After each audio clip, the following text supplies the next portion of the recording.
Hi friends, welcome back our channel village by Vamsi. ఈరోజు మనం హనుమనగిరి మఠంకి అయితే వచ్చామన్నమాట. ఈ గుడి యొక్క ప్రతిష్టత గురించి ఒక పెద్ద ఆవిడైతే పూర్తిగా వివరించి చెప్తుంది. కనుక మీరందరూ కూడా ఖచ్చితంగా ఇయర్ ఫోన్స్ అయితే వాడండి. ఆమె చెప్పే కథ అయితే మీకు క్లారిటీగా వినిపిస్తుంది అనమాట. పోతే ఈ స్వామివారి పేరు వచ్చేసి శ్రీ శ్రీ శ్రీ చెరుకూరి వీర శివరామ బ్రహ్మేంద్ర స్వాముల వారు అనమాట.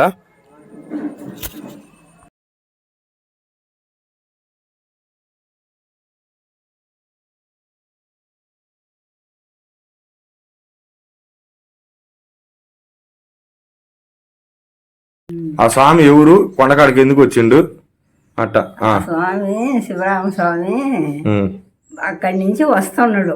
వస్తుంటే మా ఊరు ఆమె గొడ్ల కాసుకుంటుంది.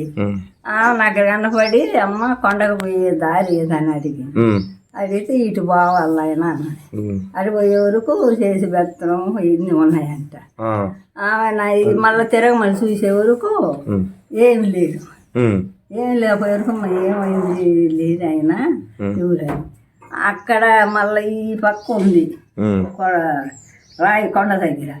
అక్కడ మనుషులు కనిపించేది ఈ గిడ్డి పోయినోడికి అట్లా కొన్ని రోజులు ఉంటుంది.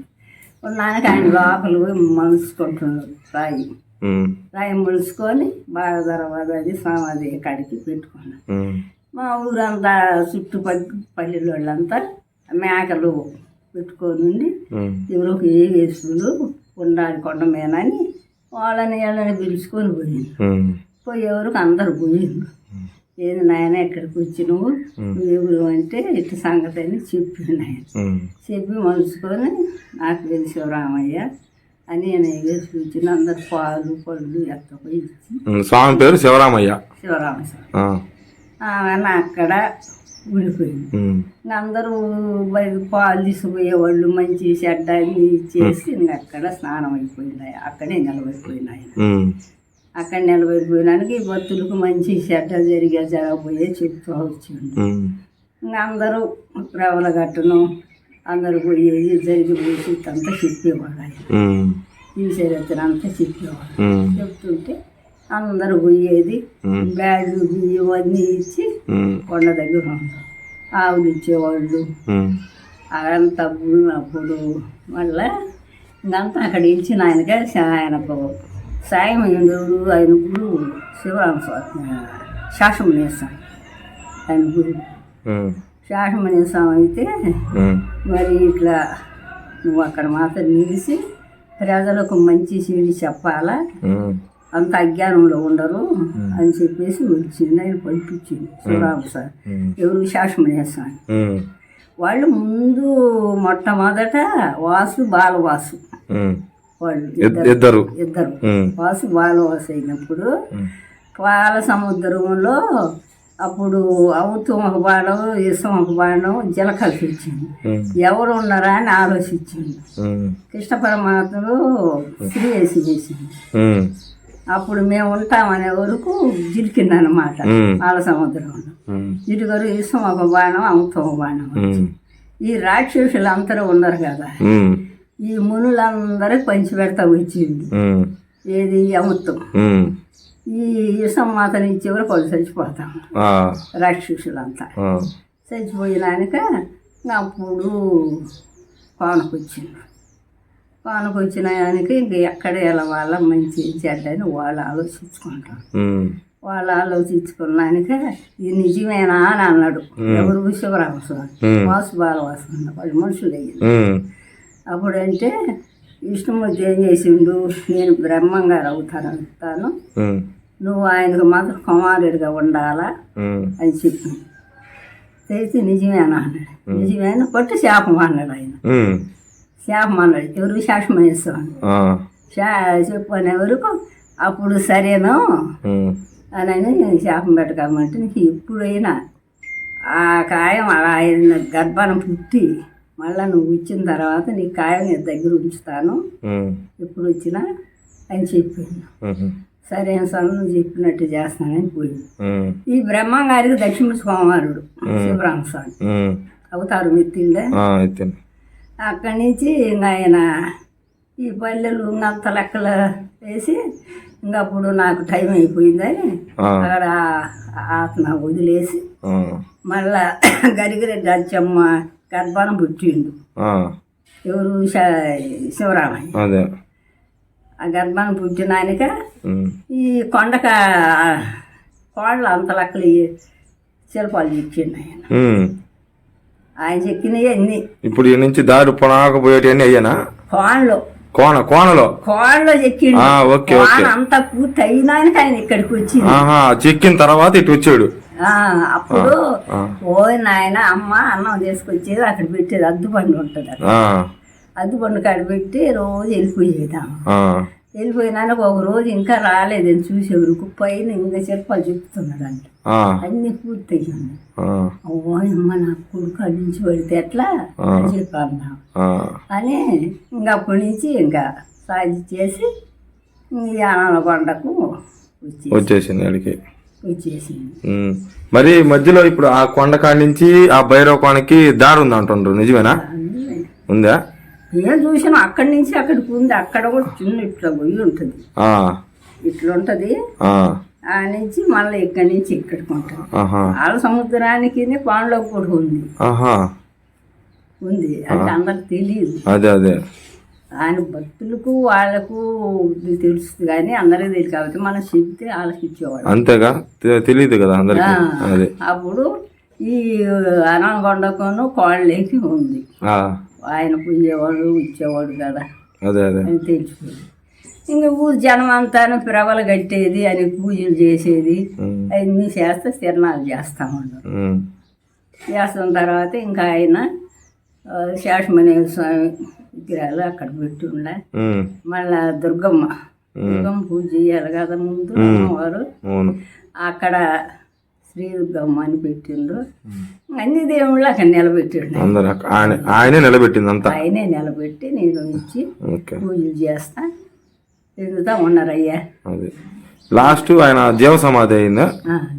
అంటే బతుకున్నాగానే సమాధి బతుకున్నాగానే చుట్టూ కొండంతా తిప్పి ఈ కొండ మీద ఏ బొడ్డు పిట్ల ఏ ప్రమాదం లేకుండా చచ్చిపోకుండా ఉండాలని చెప్పేసి సమాధిలో ఆయన జీవ సమాధి అయిపోయింది.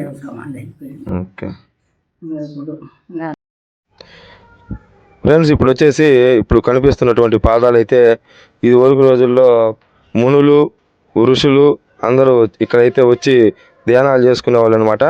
అదేవిధంగా ఈ కొండ కింద ఉన్న దాని వరకు గురప్పుడు స్వామి అంటారనమాట.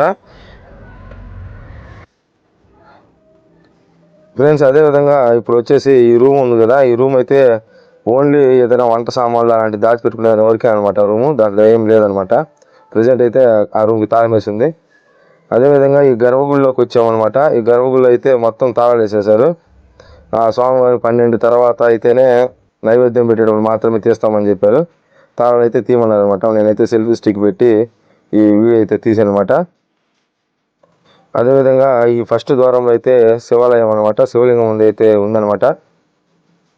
రెండోది వచ్చేసి ఆ చెరుకూరి వీరబ్రహ్మేంద్ర స్వామి వారి గుడి అనమాట. ఆయన జీవ సమాధి అయింది ఆ ద్వారంలో అనమాట. లోపలైతే ఉందనమాట, కొండ చివరకు ఉందనమాట. ఈ తలుపు అయితే ఓపెన్ చేస్తే లోపల ఉంటుంది అనమాట. ఒక 2-3 గదుల తర్వాత ఉంటుంది అనమాట. అది కూడా నేను పాత వీడియోలు అయితే మనకి వాళ్ళు ఇచ్చారనమాట. పాత వీడియోలు అయితే మీకు క్లియర్గా చూపిస్తాను. తర్వాత వచ్చేసి అమ్మవారి విగ్రహం అయితే ఉందనమాట. దాని తర్వాత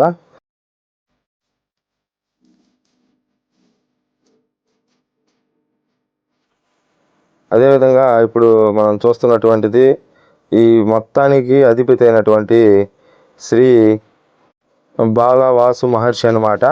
ఈ మహర్షి అనేటువంటి ఈ శివుడికి మెల్ల ఉంటుంది అనమాట, వాసుకి. అదేవిధంగా ఈ యొక్క చరిత్ర అయితే పెద్ద ఆవిడ చెప్పింది కదా, దాని ప్రకారము మీకైతే అర్థమైంది అనుకుంటాను. అదేవిధంగా ఈ పక్కన వచ్చేసి ఈ చెట్టు అయితే చాలా పురాతనమైనది అనమాట. ఇప్పుడు కాదంట, ఎప్పుడో ఒక 400 ఏళ్ల క్రితం నుంచి అయితే ఈ యొక్క రాగి చెట్టు అనేది ఉందన్నమాట.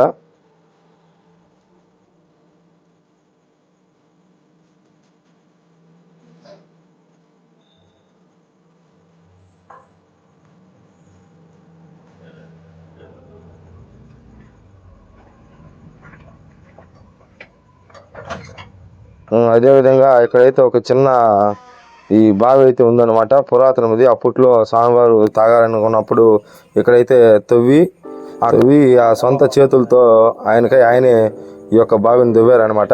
అయితే ఇప్పుడు ప్రజెంట్ అయితే బూడిపోయింది, పూర్తిగా లైట్గా కనిపిస్తున్నాయి. ఇప్పుడు ప్రజెంట్ అయితే ఈ పై దాకా వచ్చింది కదా, మొత్తం బూడిపోయి వర్షపు నీరు అయితే నిల్వ ఉంటుందన్నమాట. ఆ నీరు కూడా ఇక్కడి నుంచి వచ్చిన భక్తులు తాగుతారని చెప్తున్నారు. ఎక్కడో కొండలపై నుంచి వస్తుంది కాబట్టి చుట్టూ వనమూలికలతో తగులుతూ వస్తుంది కదా నీరు అనేది, అందువలన చాలా మంచిదన్నమాట ఆరోగ్యానికి అని ఇక్కడైతే ప్రజలైతే చెప్తున్నారనమాట. అదేవిధంగా ఇక్కడ కొంతమంది ఋషులు మునులు ఉన్నారని చెప్పారు కదా, వారి యొక్క జ్ఞాపకాల కోసం సమాధులు అనమాట ఇవన్నీ. కొన్ని అయితే ఈ గుళ్ళు అనమాట, మండపాలు. ఎక్కడైనా ఎవరికైనా బాగలేకపోయినా వచ్చినప్పుడు ఈ హోమం లాంటిది చేస్తారని చెప్పారనమాట పంతులు గారు.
మనకి డైరెక్ట్ గా గుహ అయితే ఉందని చెప్పాను కదా, ఆ గుహ అనేది ఈ మధ్య ద్వారంలో ఉండేటువంటి ఈ స్వామివారు ఉన్నారు కదా, చెరుకూరి శివరామ బ్రహ్మేంద్ర స్వామివారు అనమాట.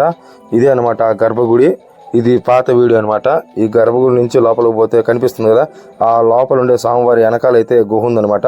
ఆ గుహలో నుండి డైరెక్ట్ గా భైరవకానికి అయితే దారి ఉందనమాట.